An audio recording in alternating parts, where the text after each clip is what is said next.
Christie, not for me. Okay, we can go back. She not coming.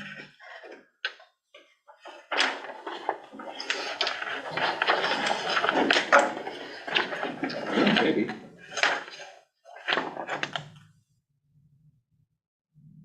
So quiet. Is the camera on? Yeah, it was on. It just popped up on my phone. Oh, then it's live? Yeah. It's just taking a minute then. Yeah, there we go. Okay, well, that never happened, but okay. Okay, Lauren, pictures look good. Took care of us. All right, guys, we are live on YouTube. All right, I'd like to call the meeting to order for the City of Kearney Park and Tree Board for Tuesday, November 21st, 2023. Eric, have you taken roll? I have, everyone is present except Christy Mayo, All right. so we have a quorum. Has everyone had a chance to read the minutes from the August 15th meeting? Yep. Does anyone, would anyone like to make a motion to approve the minutes? I move to approve the minutes. I'll second. All in favor? Aye. Minutes are approved. Here's Christie. Public requests and petitions. Bear with me a second. We have Lauren Osborne from Water's Edge Aquatics to discuss our aquatic center, please. So I'll turn it over to Lauren. Hi, Lauren. Hi, this I promise, this will not be as long as the past meetings. Today is all about an update of where we are, and we're really at the final stages of your project. So we'll just go ahead and get started. As Eric mentioned, we're going to talk about the Aquatic Center feasibility study. Over time, this has shifted from an aquatic center feasibility process over to a recreation center feasibility process. Throughout all the public engagement, meeting with you, working with staff, this is where we are today. So what I want to do is walk through the rec center, what it includes, what the operating projections came back as, and then give us some time to have open dialogue. I do want to comment that after our last meeting, I believe it was in September, staff did meet with the Board of Aldermen. So what you are seeing tonight is at the direction of the Board of Aldermen. They have not received a final presentation yet. They have not seen final imagery yet that you're going to see tonight, but we will see them, I believe, early December for final presentation, where they will receive the same information you are receiving tonight. So let's go ahead and get to it. We can go ahead and progress. So where I want to begin is what is included in the concept and what is the programming element of the Kearney Rec Center.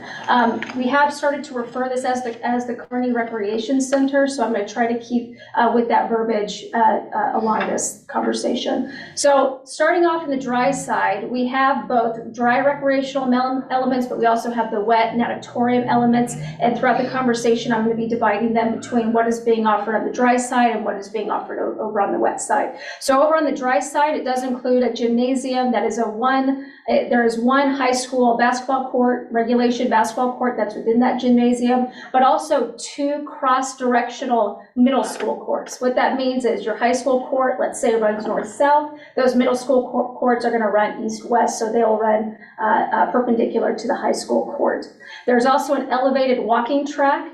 At our last conversation, we had some pretty major discussion about modification of the rec center to fit the budget. I can tell you that we heard you in that, but we were able to make some of the initial ideas work. And one of those items that we had changed as a collective at the last meeting to be on the ground floor with the gymnasium is now elevated again, sitting above the gymnasium on the second floor. That track is 1/15 of a mile, so that would be 15 laps around the track to equal 1 mile, and there are 3 lanes within the track. So in essence, you could have, a fast, slow running lane and then a walking lane as well. And is there an elevator to get upstairs? There is an elevator to get upstairs, in addition to a staircase, of course. Mm-hmm. But yes, we would have to have an elevator for accessibility.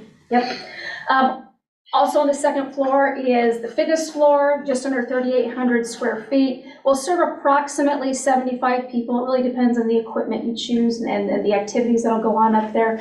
Cardio, weights, free weights, et cetera, would be up on that fitness floor. And then in addition to that, up in that space would be a separate studio where you would hold group classes that could hold approximately 26 people in a class. Again, that's going to depend on what type of class you're offering, but approximately 26 people would fit in that class. Switching over to the pool side, what is included there? We have a competition pool. It's about 3,600 square feet, a therapy pool at about 210 square feet. But what's included within that? Depths will range between 0 and 12 feet. And again, we'll break down this concept here in a moment with imagery. Shallow water with some leisure elements to it, including zero depth entry is included in that. 6 25-yard lap lanes is included in the comp pool, 2 1-meter diving boards, starting blocks, which your swim teams will use, and then in the therapy pool, jets and the therapy bench as well, over in the therapy pool. So let's get to the imagery. You have seen these next 2 images before, but I didn't want to take it for granted. So what you're seeing up on the screen and in your packet, this is the site plan. So what you're seeing is this building located on the northeast corner of the site with future outdoor aquatics located on that far east northeast corner. So that would overlook those 2 major streets there in the future. The parking lot is located just adjacent to the building, there to the southwest. There's approximately 250 parking spots here. We understand that barriers for both light and noise pollution is going to be important to those houses on Greenfield News. So you're seeing some barrier between the parking lot and those houses right there on Greenfield News to the south. You can advance. This is just an up-close version. This is not the exciting image anymore. Your 3D imagery is the exciting perspectives here. But again, just wanted to showcase to you that we have 2 floors, and we'll break those down. So we did put together for you some 3D imagery. 3D imagery communicates what is included in the space a little bit better. So I want to walk you through it. Over here to my right, behind the guys over here, I do have print-offs. So if you want to see it larger, you can either walk up to it or we can bring it up to you after the fact.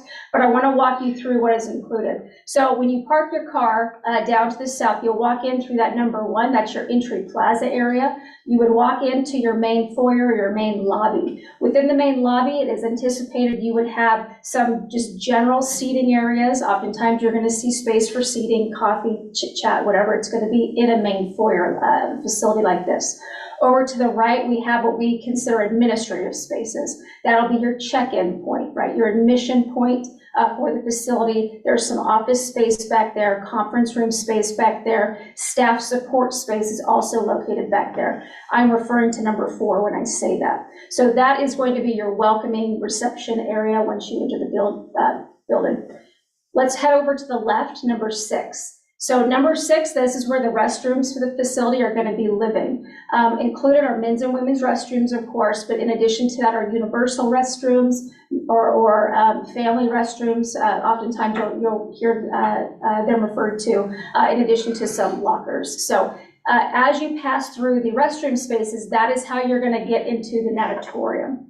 So you'll enter the natatorium from number 6 or those restroom locker room spaces. Within the natatorium, you're going to see pretty evidently is that 6-lane 25-yard competition pool with diving. But what is new for you that you did not see this last time is attached to that is what we consider leisure space. This is going to be your kids' space. Included within that is zero depth entry.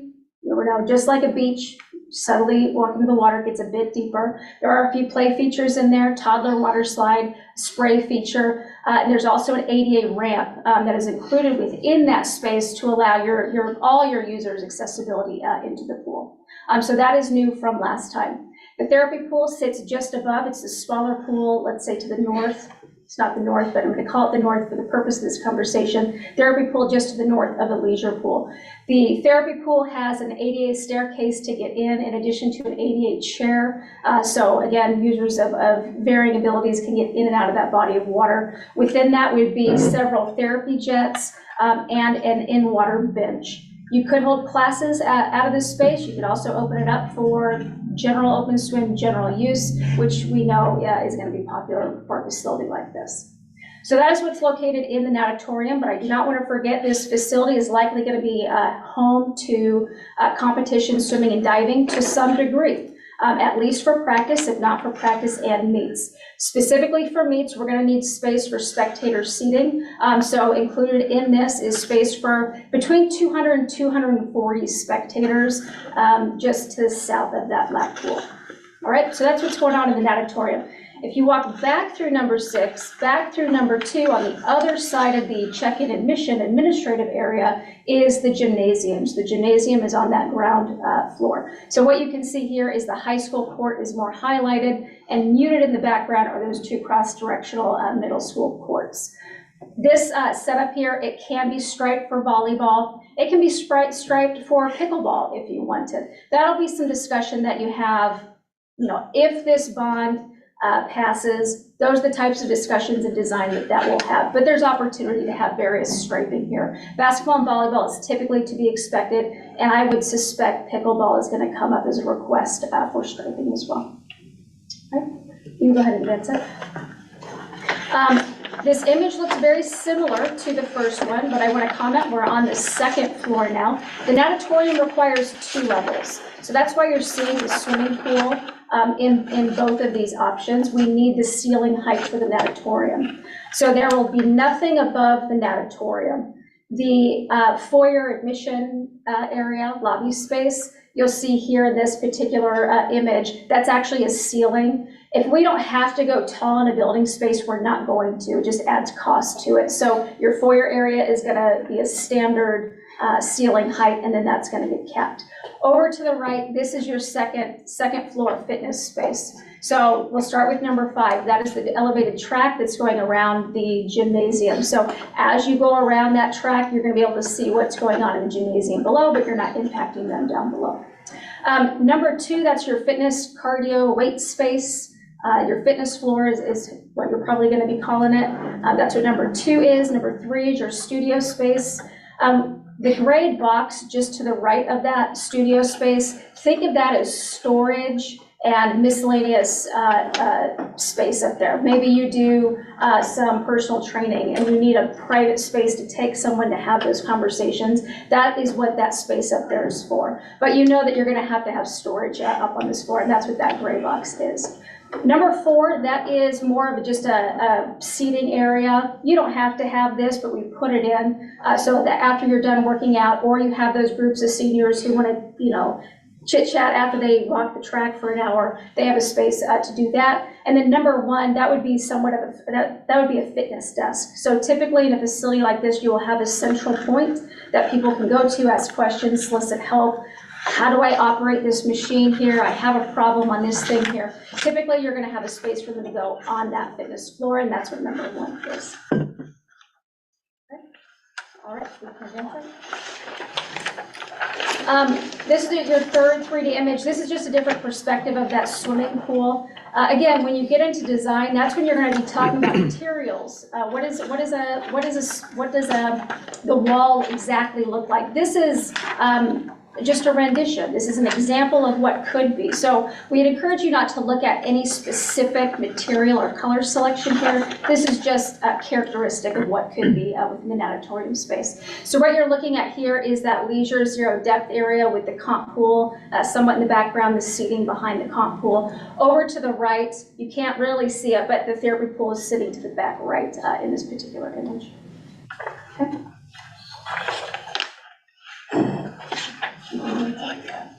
So what are some possible programs that could occur within this space?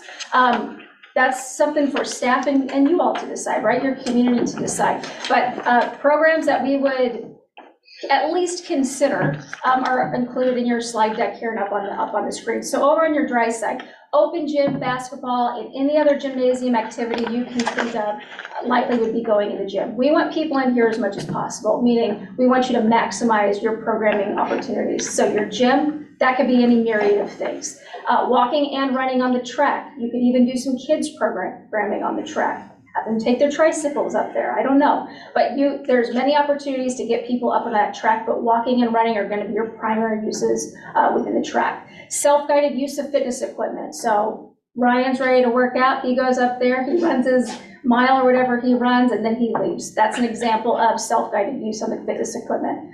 Typically, we're gonna see private training within a facility like this as well. I go in, I don't know what the heck I'm doing, and I need Eric's crew to teach me what I need to be doing for that workout to help me. So that is what private training is about. Structured fitness classes, so think Pilates, think Zumba, those types of, fitness classes. They're structured. You have someone teaching you, and there will be a class behind that teacher, right? That's a structured fitness class. Rentals and parties are anticipated in this facility. I did forget to mention on the first floor, we do have a party room. Yeah, where is that? Because that was one of my questions. If you want to jump back, the first floor, yeah, number 3. So you walk in, number 2, you're in the foyer. The party room is directly behind that. Oh. So it has close proximity to the swimming pool. It's not direct access, but it's close to it. You likely would have those people, if they're going to the swimming pool, go through the universal restroom. So in and out of the universal restroom is likely going to be the method that you get kids in and out of an auditorium. But if they're going to the gymnasium, you just go from that party room right over to the gymnasium. What's in the room to the right of the party room that's shaded gray? That's a great question. So we're thinking ahead for the outdoor swimming pool, right? We don't know when that's coming, but we don't want to lose sight that there's going to be needs for that facility. So what you're seeing in the gray is a corridor. That's the slender gray box, kind of right there in the center. Mm-hmm. So that is a corridor to a future outdoor aquatic center. It could also potentially be an entrance from the north side, or again, I'm just calling it the north side, from the north side of that facility. So if someone is walking and they don't want to walk all the way around the building to come in, they could potentially come in that side and then check in. Once you're outdoor aquatic, if you have an outdoor aquatic center at any point, you likely will not be bringing people in through that door for your rec center. They would need to walk all the way around, but we don't know if and when that's going to happen. So there's opportunity for flexibility in that corridor and how you're utilizing it. And then the room to the right of that? Storage, gymnasium storage. So as an example, you're probably going to be keeping all your balls that'll be rented or used. You'll keep them in there. You may have toddler programs here, let's say toys, so they can come and play in the gymnasium when it's bad weather or winter outside. You'll have them house, the equipment in there. So anything that's going on in the gymnasium, you're going to need a pretty substantial storage space for those activities. So that's what that bigger box is. It's storage for the gymnasium.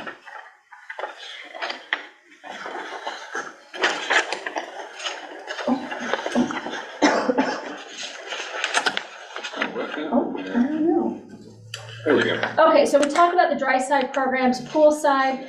Lap swimming is going to be an expected program. We know about the swim and dive team programs. Leisure and family swimming is going to be expected. Swim and dive lessons is going to be expected. There's the warm water use, whether that's for free use or structured programmatic use over in the therapy pool. And when I say warm water, I don't just mean one demographic. Because of the nature of that pool, it is not a hot tub. We're not reaching 100 degrees. We're going to go into the upper 90s. That means kids can get in there. We don't want to restrict use. So we can get kids, let's say swimming lessons, all the way through our seniors who have some rehab use. So when I say warm water use, it's going to be for the varying ages and demographics. And then just like in dry side, you will likely be having structured fitness classes in the swimming pool as well. Deep water aerobics is often popular, just as an example. So operational ranges, we did bring on a new consultant, Ballard King. They are, actually the city has worked with them before. They are operating and business projection consultants specializing in recreation. So we tagged them in. They studied your facility here, and this is what they came back with. Revenue projection on average between years 2 and 5 is just under 1.5 million on the revenue side. Expenses is just over 1.9 million expense side. So that leaves you with a subsidy of just under 450,000 subsidy, meaning the revenue isn't going to it's not going to meet your expenditures. So that's what subsidy is. It's the difference between your revenues and expenditures. Cost recovery just under 77%. So how did we get here? What's included? Hours of operation Monday through Friday, 6 a.m. to 9 p.m. Saturday is 7 to 7, and Sunday is 10 a.m. to 7 p.m. I'm going to go over membership fees as we used for this study process, so membership and daily admission. So the way we broke this down is with non-resident and resident rates, and then by the membership type that we understand, may be utilized. I'm not saying that it's exactly this, but this is the template that has been utilized to develop the revenues. I do want to also note that the subsidy level that we have to work with, we're capped. We know that we have a particular range we have to stay in, and we can't go over that. So when you work on revenues and expenditures, but particularly on expenditures, it's a cat and mouse game. Any one change in one area is going to change the bottom line, right? So hours of operation, amenities that equate to resources and personnel, it all goes into this. So I just want to mention that any one data point that changes the entire scenario here. So membership fees, resident rate for youth is $225 compared to the non-resident rate of $300, and you can see all the way down. Adult at $304 for residents, non-resident at $405. Adult plus one is $380.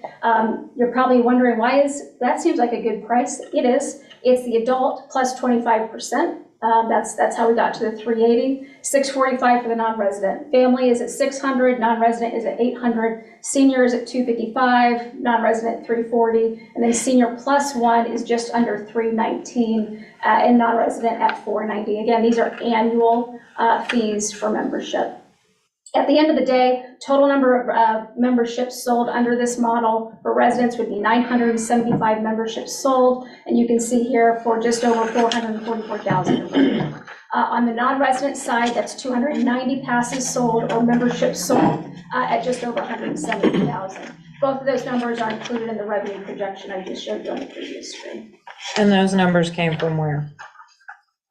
Well, it's a combination. So it came from looking at your neighbor, your Excelsior and Liberty. But it's not just that, because the non-resident is actually slightly higher in this particular model. So some finesse had to be done to get down to the subsidy level on your revenue side. So there is a little bit of finagling here. There's not a smoking gun to say it came from this one source. Your neighborhood or your neighbor facilities, that was the starting point. And then it was looking at, well, what's realistic for you to sell based off of your population, right? Where do we land there? And then what do fees have to be in order to match that? So, excuse me. So initially we had a different projection than this one that we showed you here. And the fees for residents were actually lower, but your subsidy was far, far higher and well out of the range of subsidy that we're able to work with. So what you're seeing here, it's the most realistic for fees that we can get down to in order to meet the subsidy range that we're working with. So real question is, Yeah. at these cost fees, basically we're throwing in $450,000 a year to make this thing float. Yes. So, Which is why the sales tax would have to pass. So for the ballot, for this to happen, 2 questions would have to be approved by voters. that was my next question, if this was bringing in that sales tax too on this. No, the revenues here, it's just about bringing people through the door. It has nothing to do with your sales tax or any outside funding source. The Yeah. subsidy would come from that sales tax. Right, that's what I was asking, if that was in that shortfall, if you had that calculated, and you don't, so that's, okay, good. So are you projecting that this whole project is going to serve about 10% of the population? About that. Okay. Now, that's just in membership, right? So that does not include your Daily. programming, which Okay. is completely different. And under this membership model, your programs, the majority of your programs are not going to be included. There is going to be some conversation about what is and what is not, and what is the financial breakdown of that. Are swimming lessons going to be included? To what degree are fitness classes included? We did not get to that degree in this particular study. That is going to happen after you pass your bond and you know what facility you're even working with, if you're working with one. So as of right now, most programs are not included in the membership fee, although there's some flexibility and opportunity for some fitness classes to be included, but the level is not determined. Let's say there's a yoga class. Yeah. you're saying that there's a possibility that that yoga class would be included with the membership if we determine that. Potentially. But would you be able to take the yoga class without a membership and just pay a yoga class Yes. fee? Yes. Okay, so you could maybe do that as well. Yes, and to be honest with you, we do have the breakdowns of that. So I don't have it in front of me, but I want to say for fitness classes, we may have about an $80,000 line item or so for revenue. That's above and beyond here. I'm strictly focusing today on the membership and admission fees because that's the trigger point right now. So I didn't want to take and make this a big old long meeting and dissect every line item, but those have been dissected. So absolutely, any program that you offer is going to be available to the general public, likely resident and non-resident based. So absolutely, if you don't have a membership, there's still opportunity to utilize this facility in some fashion. You may have somebody that wants to come once a month, bring their kids to your toddler time in your gymnasium, and they pay their daily admission, and that's it. And then you see them again next month. So absolutely, you do not have to go all in on this facility. Of comment, you're going to see on a later note, the resident rate is 75% of the non-resident rate. That's what it breaks down to if you do the math and look at both of them. On the daily admission, you're going to notice it's a little bit different here. So daily admission, it's broken down by age group. I just want to point out seniors 65 plus is a different rate than the adults. So you can see here, youth for residents, 2 to 17 years of age is $6 versus non-resident rate of $12. Adult is $8, non-resident rate is $16, and then the senior rate is $6 with non-resident rate of $12. In a facility like this, under 2 years of age typically are free of charge. You don't have to do that, but that's what Ballard King often sees, is that those little ones are going to come in. And again, similarly, you can see the annual sales with the annual revenue per category. So there's a lot of assumptions that have to be made, and I'm sure you all are aware of this. You have to have operating assumptions to make projections like this. So for example, the hours of operation, that's an assumption. That's not a decision you've made or Board of Aldermen have made. It's an assumption that we're communicating to you so you know how we came up with the numbers. But there's a few additional assumptions that changed throughout the course of this process in order to bring that subsidy rate down. Because again, we were well above this, I'm gonna say 450 to round it. We were well above 450. So we had to make cuts in ways that we weren't necessarily anticipating at the get-go. So the first item that we changed is the pool during the school year would close from 1 to 4 p.m. That does not mean swim team cannot come in. That just means that's a program that needs to cover its own cost. You necessarily will not be subsidizing the swim team coming in. So I say that because initially we were going to keep the pool open from 1 to 4, but then the conversation went, well, the high schools are going to want to get in at 2:30, I think it was, 2:30. Well, when we think about that, we need and want them in their in their rental rate to cover the expense to have that facility open for them. So that's, again, I'm just commenting on that. So we say 1 to 4 closure, but there could potentially be programs during that time that are covering their own cost. It's not going towards your subsidy level. Does that make sense? So I just wanted to comment, that was a change. Another change was we removed aquatic management from third party, meaning an outside contractor, to in-house. An outside contractor on anything is going to come with a premium cost. You have to pay them for the convenience of it. So we removed that from this projection to the tune of $50,000 is the ballpark that we're working with. We did not solicit a bid from them, but $50,000 is the number that we're working with and that we see regularly. It could be more than that. But 50 is what we're utilizing. So in order for us to save that 50, we removed that from the budget. Group classes. What are they overseeing? What is that? Aquatics? Your entire aquatics program. So hiring the lifeguards, doing their schedule, doing all their training, potentially doing all your programming as well. Because your aquatic programmers are going to have additional training and requirements than your dryland instructors. So it's basically putting the responsibility on someone else. And we do see that. We see it in both indoor and outdoor, but again, it comes with a cost for the convenience of it.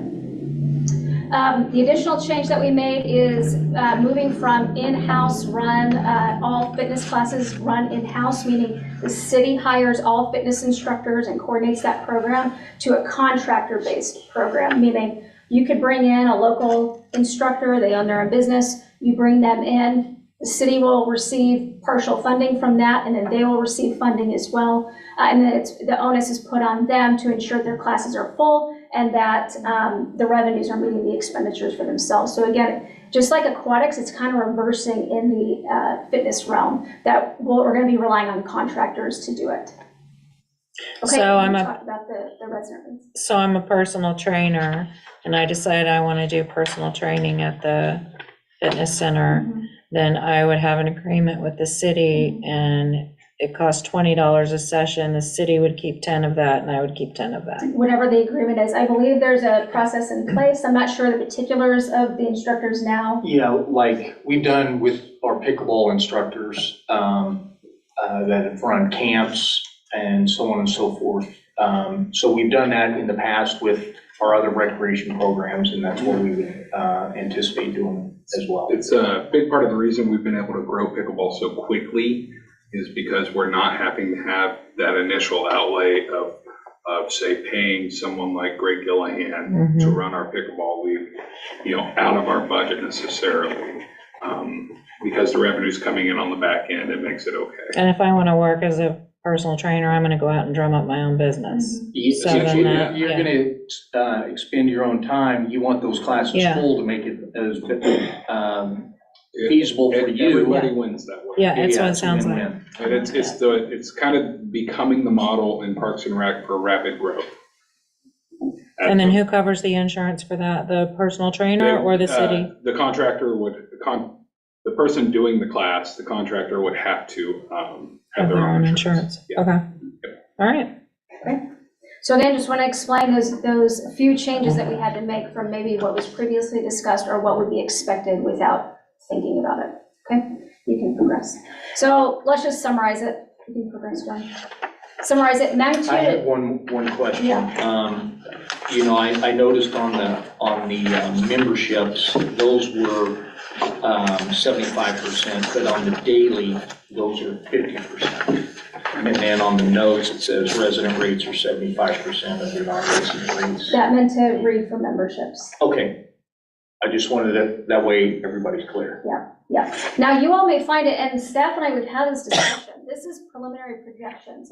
Once you start to get into the weeds of every single hour of this facility, of every single day, that's where you can really hone in on efficiencies, right? So right now, we have assumptions out there for staffing all over this place, right? We haven't had these discussions. We haven't said yay or nay to we don't need, 2 front desk people at this time. We can go down to 1. So there's going to be a lot of nuance that gets studied once you know what you're working with. So again, think of this like 30,000 level. This is the starting point to give the direction of what this is going to look like. But it's going to take significant effort from all parties involved to look at this business model and say, okay, and study it and say, okay, where can we cut? How can we be efficient in this operation? And it's not just before you open. It's every week, it's every month this facility is open. And if in a year or 2 you find out, you get the good pattern down, you have good history down, then you can make modification because you're feeling great, amazing. What we don't want to do is set you up with fees just to pass a vote or make people happy. We're trying to give you the reality of what this facility is going to take, right? We're not trying to undercut any of this for you. So again, that's my soapbox, but I want to communicate to you that we want to be real in this process now, but there is going to be opportunity for vigilance and scrutiny on your business planning, hopefully to bring costs down. Okay, so magnitude of project development costs between 29.7 and 30 million. The reason we use an operating projection of 2 to 5 years on average is that first year, it is always a wonky year. Starting that second year, you get down into a pattern, and the pattern is what we're looking for. So that first year, it's going to fluctuate slightly from these revenues and projections and subsidy. The 2 to 5 is what we're gunning for, right? So we've covered the expenditures, 1.9 million for expenditures, 1.46 for revenue, and 443 or 450 if you just went around on the subsidy level. One of the questions that we got at all your public meetings, I believe we've talked about it, staff and I have talked about it, is going to be the lifeguards.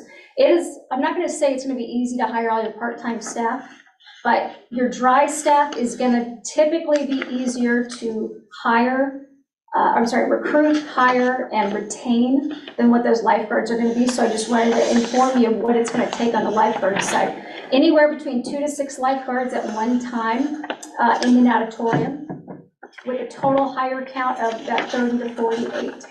The reason that number is so large is every person is going to have a different schedule. You may have some kids who can't work every week. You have some who can work 10 hours a week, maybe 5. Others who are going to work 20, 25 hours a week. So we want to give you the healthy range and saying, that, again, this is just, it's a magnitude, right? If you can hire 50, you're going to hire 50. I can almost guarantee it. 30 is going to be on that low end, but 30 to 48 is your target number. Okay. All right. That's what I got for you today. So again, it's a summary of the rec center, focusing on these operating projections. I know that's important to you all. It's important to staff as well. And this is all new from our last meeting. I believe you answered this question when you started, but if you could repeat it, how did we get to this since our last meeting? After we met, we talked about a blend of the rec center components with the natatorium components, because at the time we were struggling with budget. And we had to pare back, and we decided that we were going to remove the fitness, bring the track down to the first floor, focus on the natatorium, and try to get kids' spaces over in the natatorium. That was our last discussion. And at that point, we had already landed on the rec center facility as the direction. Once we left that meeting, staff went to Board of Aldermen, to the best of my understanding, reported what we talked about, reported our discussion, reported the study process up to that time, and the direction of the Board of Aldermen was to continue along the rec center route. At the time, they didn't see these updated, they didn't have the updated concepts at that time, right? I don't believe we did. I don't believe we did, but the discussion at that time had to do with, well, you know, is it safe to have the track going around that gymnasium? You know, our ball's going to be hitting our seniors as they're walking around the gym, those types of conversations. So coming out of that Board of Aldermen meeting, the direction was, well, let's see what we can do to remove a situation like that and maximize the recreational opportunities within the rec center. So that's the best of my understanding of what happened at the Board of Aldermen meeting. If I may interrupt real quick. Yeah. At the last meeting, when we were talking about lowering the track down, you also said we'd really like to have something kid-oriented, because if it's just a lap pool, parents bringing their little toddlers in there and little kids, we need some area of zero depth fun features for the little kids when the parents bringing them in there. We went back to Lauren and said, you know, after we talked about that, can you think outside the box and see if we can incorporate something all in one to make that happen? And she did. And we can still have the fitness area up top, because a couple of board members said, you know, if I'm walking, or if I have my folks out walking around the track and you've got volleyballs or kids playing basketballs and balls are going all over and they're talking to themselves and they step on a ball and trip, and is it really safe? So we had Lauren and the team look at that, and we think we've come up with a great plan to get it where we think the walkers will be safe, we think the gym will be great, we think that from what you all said about the toddler area, in addition to the regular 6-lap, 25-yard lanes. Yeah, and what was interesting, I was talking to Ballard King when they initially got onto the project, and I was telling him about our conversation about moving the track, and we'll do fitness later, that discussion. And he goes, I have concern for this facility. If we're going to remove fitness, it significantly impacts memberships, because an indoor swimming pool is not going to pull the memberships that you're going to need in order to make this financially sustainable. Your gym will do well. But again, the all-inclusive rec center is what's going to drive people into the facility, because there's a little bit of something for everyone, and they can be there at the same time doing those activities. So it was kind of all-encompassing, coming from multiple directions, saying if you can make the fitness piece work, go ahead and do that now. Now, I'd also like to tell you, kudos for you guys for fighting for the kids' space in the natatorium, because the same comments were coming through in the natatorium. Get your kids' spaces in. If you can get it within the budget, get your kids' spaces in there for family swimming, swimming lessons, etc. So although it is not an outdoor swimming pool, it does give some capability to families and little ones within the natatorium. Your little ones are also going to be in the gymnasium. So again, I just want to report to you that Ballard King came back with some similar comments, and this is what they do for a living. I like how the leisure pool connects to the lap pool. I like that, but can the leisure pool be used while there's a swim meet going on because it's connected? That's a great question. I'd be asking the same question. You could, but it's not really preferred for a few reasons. One, the lane that's sharing the water space right there, you're going to get wave action coming from that leisure area over into that first lane.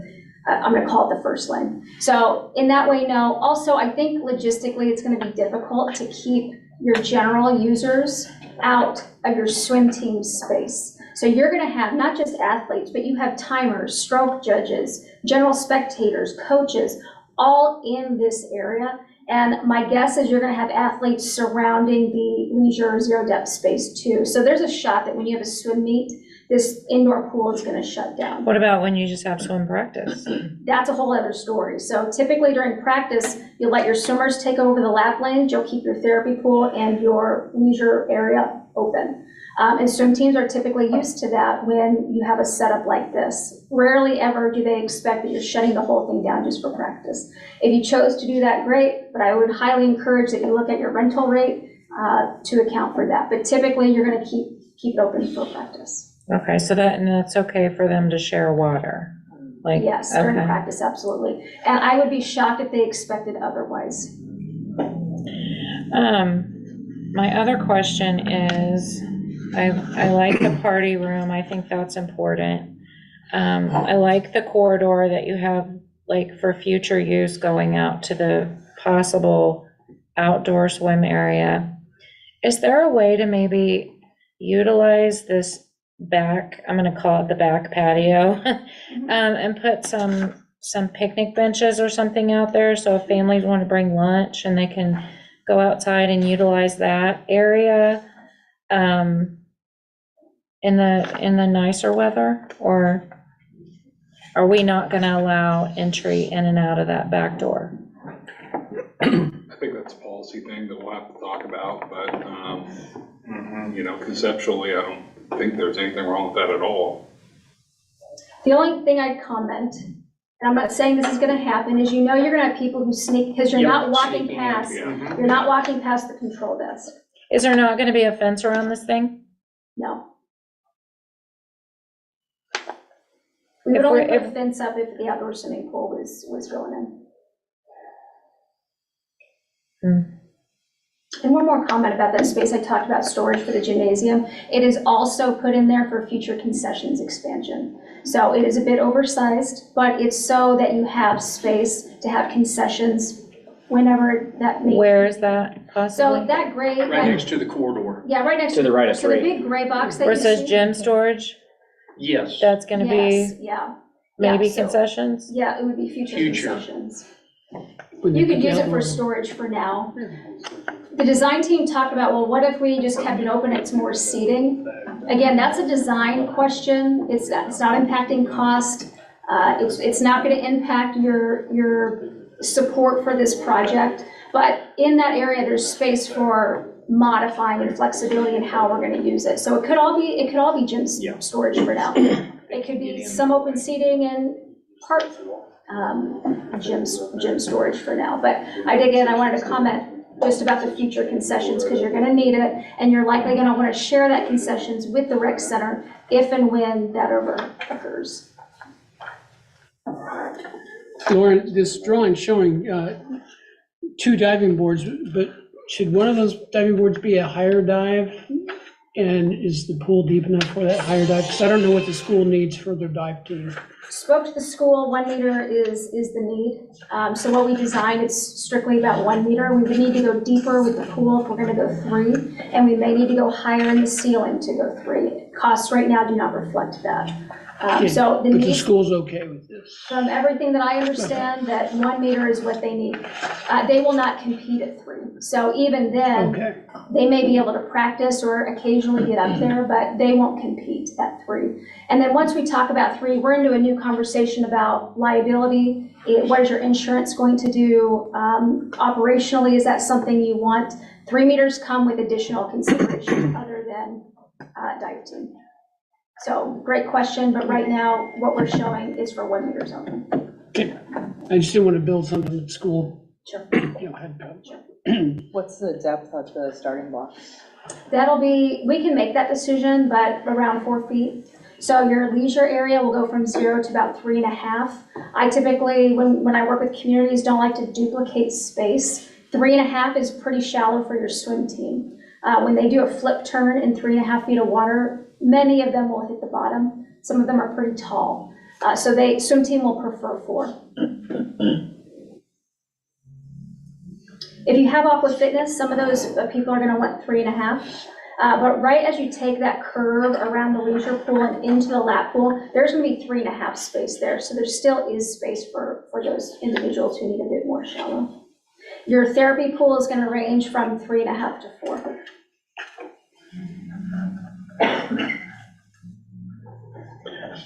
Well, I was hoping for some sort of outdoor aquatic.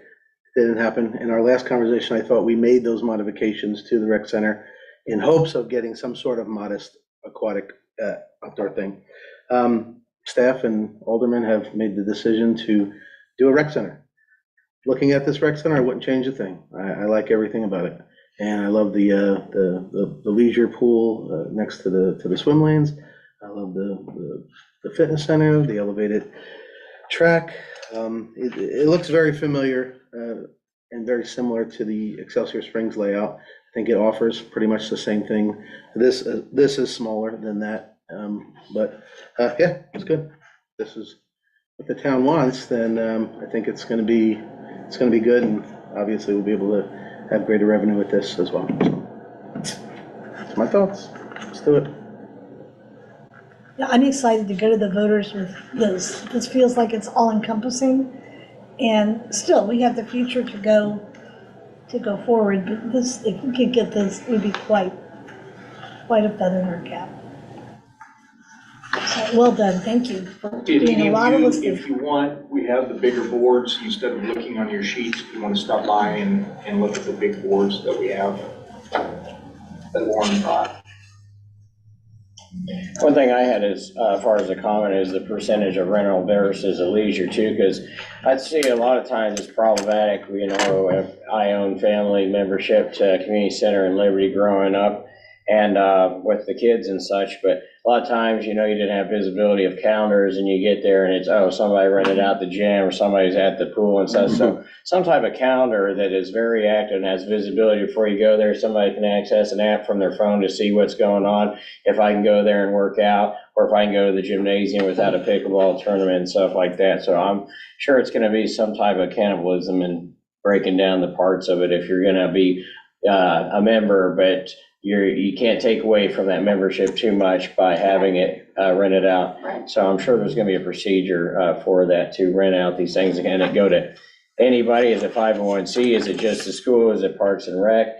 Can I go there as an individual and say, I want to rent out that whole gym for some type of wrestling tournament? What's the plans for all those, I guess?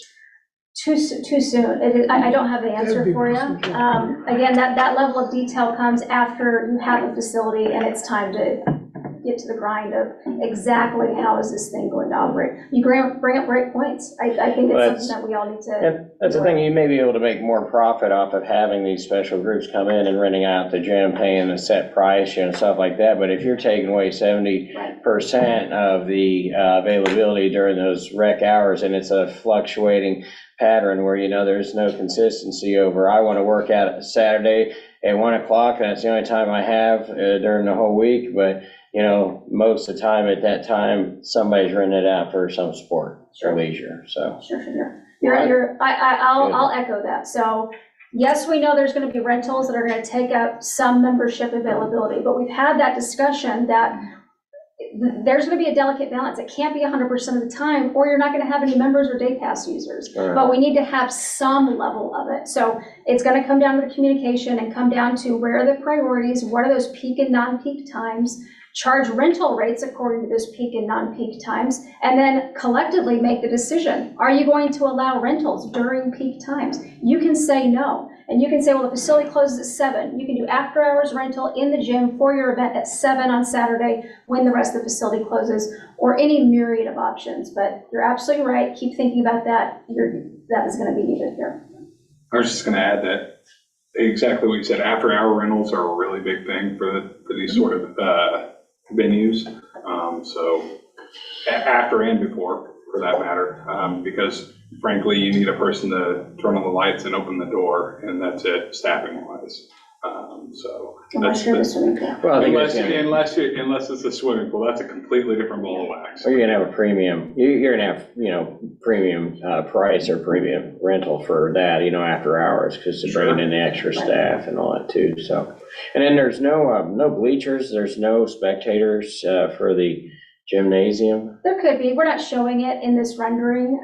We don't often show every level of detail in a 3D rendering like this, but there's space along the perimeter, particularly for your high school court. If you wanted to bring in bleachers, you tilt them up, tilt them down, there's opportunity. And that's what Well, I I still think there's said, gonna be there's room likely- around there for bleachers. Because of the multi-purpose use of that gymnasium, there almost definitely wouldn't be fixed bleachers. There would be bleachers we could bring in and out and wheel into the storage and that sort of thing. I can tell you just from my daughter playing competitive volleyball, there was, in these gyms, there were all except one gymnasium I remember, 2-row bleachers like we have out at our pickleball courts. The rest, people brought in their bag chairs, and that's how they sat. Tournaments all the time. All the time. That works. And it worked. Everybody brought in their bag chair. And it's cheap. We went to Chicago, no seating. It was, you bring your bag chair. Yep. They maximized their gym, especially because they had a court and then they had cross courts on all of them. And it was just gym, regular gym, regular gym, and then it was cross court. And they maximized it without any bleachers to do that. Other programs, you might get quinceañera requests, and they want your entire gymnasium. High school, I forget what they call it. Graduation time, where the seniors go rent somewhere out, and they get to have that night away. Rec centers are typically hit up for activities like that. So again, we can think outside the box, particularly after hours. Team dances with Team DJs, dances, you sure. name it. Sure. The programming options are just vast, and that's what excites us so much. And you'll ultimately see the final report. One of the things we put in there is programs that you have, there's going to be a cost recovery model on those programs. It's going to vary. If you're doing a life safety class like swimming lessons, typically that cost recovery is lower. This is for the greater good. We're trying to teach people how to swim, but as you go up in niche, or as you go up in selectivity, or you know, your demographic starts to get more narrow, then your cost recovery typically goes up. And what happens was the thinking behind that. Then those niche programs are then going to go help subsidize the general fund. I'm going to call it the general fund, or the general facility budget. So if you're going to have a big after hours event in this facility or in the gymnasium, again, cost recovery is going to be particular to that event, likely with the goal that we're going to help subsidize just our general operations so that Monday through Friday, we can continue to offer for our seniors a place to walk, if that makes any sense. So there's going to be attention paid, and we've talked about it, about the cost recovery goals per program, and it'll vary per program. So Eric, do you need something from us? No, this is just the report, the Just final informational. report, informational, and I do believe we're going December 5 to the Board of Aldermen. They haven't been as updated on the whole process as you have because you are first line. So they'll get a little bit more in depth in addition to this thing that you saw here as well. But I'm excited. We'll let the chips fall where they may come, ballot time. But I'm excited for both how we came, or how Water's Edge came to getting us that leisure for the toddlers. And I really am. I mean, you guys hit on that hard. And Ballard King, basically did what your comments were on if we can keep the rec space up and have some toddler areas in that aquatic center, great. So that's what we're. The therapy pool, how many people can fit in there? So in a structured class, we like to give folks about a 6 by 6 or 32 square feet per person. So if you're gonna have, let's say, a rehab type class, you're probably only gonna get 2 to 4 people in there. But if it's just general open use, right around 14 or so, maybe a little less. It's gonna depend on the code at the time in which this is designed, but give or take 14 people or so in the therapy pool. Okay. You won't be able to get in there and, do that type of activity with 14 people, but you can get in there, you have some people sit down, some people stand up against the jets. There's dangle your feet in, because even adults like to do that in our water. That's your count. You can get about 299 in the main pool, approximately. You may not want 299 people in there. Nope. Does anybody have any more questions for Lauren? Comments? All right. Does anybody have any other comments about any other topic? Thank you, Lauren, for all of your hard work. Thank you so much. Thank you very much. All right, do I have a motion to adjourn the meeting? So moved. Second? Second? All in favor?